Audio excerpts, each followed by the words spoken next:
میرے رسول پاک علیہ وسلم نے فرمایا بندہ اللہ کے سب سے قریب اس وقت ہوتا ہے جب وہ سجدے کی حالت میں ہوتا ہے۔ کس کے قریب ہوتا ہے؟ اللہ کے سب سے قریب ہوتا ہے۔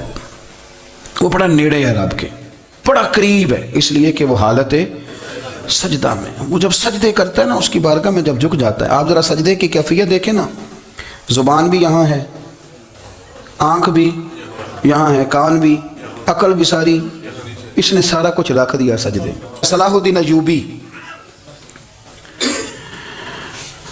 ایک بزرگ سے ملاقات ہو گئی، بیت المقدس پر قبضہ تھا عیسائیوں کا، تو صلاح الدین بڑے پریشان تھے۔ وہ بابا جی کہنے لگے پتر کیا ہوا؟ کہنے لگے حضور پتہ چلا ہے دشمن کے 2 بحری بیڑے اسلحہ لے کے آ رہے ہیں، مسلمان پہلے ہی کمزور ہیں، اور اب اگر 2 بحری بیڑے اور آ گئے تو حضور مسئلہ بن جائے گا۔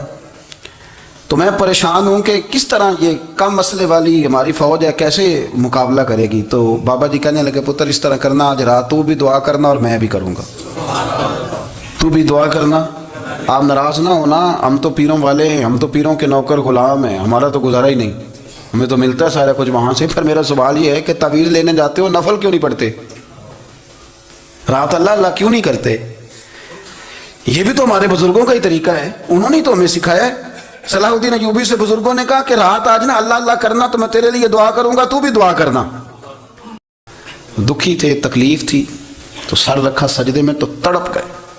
اور وہ بابا جی کہتے ہیں میں مسجد آیا تو صلاح الدین چیخیں مار کے رو رہا تھا اور کہہ رہا تھا مالک میں کوئی اپنی شان کے لیے تو نہیں نہ لڑ رہا، اللہ کو میں کوئی قبضوں کے لیے تو نہیں لڑ رہا، مالک تیرے لیے لڑ رہا ہوں، مجھے بے آبرو نہ کرنا، میری مدد فرمانا۔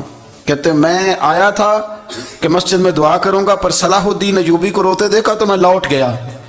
تو سویرے صلاح الدین ملے تو بڑے خوش تھے۔ میں نے کہا پتر کیا ہوا؟ کہنے لگے حضور وہ بحری بیڑے 2 آ رہے تھے نا اسلحہ لے کے، دونوں ڈوب گئے پانی میں ڈوب گئے۔ تو بابا جی کہنے لگے صلاح الدین وہ پانی میں نہیں ڈوبے، وہ تیرے آنسوؤں میں ڈوب گئے، وہ غرق ہو گئے، وہ جو تو نے مسلح بات کیا تو وہ تیرے آنسوؤں میں ڈوب گئے، وہ غرق ہو گئے، وہ تباہ اتنے قیمتی تھے، تیرے آنسو کے بہا لے گئے دشمن کے بحری بیڑوں کو۔ کہ میرے رسول کریم سید عالم صلی اللہ علیہ وسلم نے نا ہماری توجہ دلائی، حضور نے ہمیں بتلایا، ہمارا ذوق بڑھایا عبادت کی طرف۔ ایک صحابی تھے حضرت ابو فاطمہ رضی اللہ تعالیٰ عنہ، یہ ترمذی شریف کی حدیث ہے۔ نبی پاک علیہ السلام نے فرمایا ابو فاطمہ قیامت کے دن مجھ سے جلدی ملنا چاہتے ہو کہ دیر کے ساتھ؟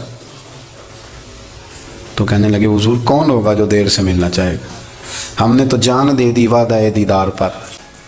حضرت ابو فاطمہ رضی اللہ تعالیٰ عنہ سے نبی پاک صلی اللہ علیہ وسلم نے فرمایا جلدی ملنا چاہتے ہو کہ دیر سے؟ عرض کی حضور فٹافٹ ملنا ہے، میں نے قیامت کے دن آپ سے جلدی ملنا ہے۔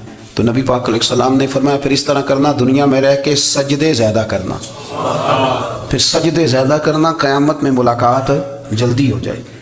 دیکھیں نا میرے رسول کریم علیہ السلام نے فرمایا 7 سال کے بچے کو مسجد لے کے جاؤ، یعنی اسے شوق دلاؤ، اس کے اندر یہ خاصیت پیدا کرو کہ اس کا دل کرے مسجد میں جانے کا، اس کے اندر یہ خصوصیات لاؤ کہ وہ ہمارے ہاں نا ہر چیز کو پروموٹ کیا جا رہا ہے، ہر چیز کو، یعنی سر سنگیت سکھانے کے لیے اکیڈمیاں بن گئی ہیں، ہر شے پروموٹ ہو رہی ہے، عبادت کا جذبہ کم ہوتا جا رہا ہے، اللہ کا ذوق ہمارے اندر نہیں رہا۔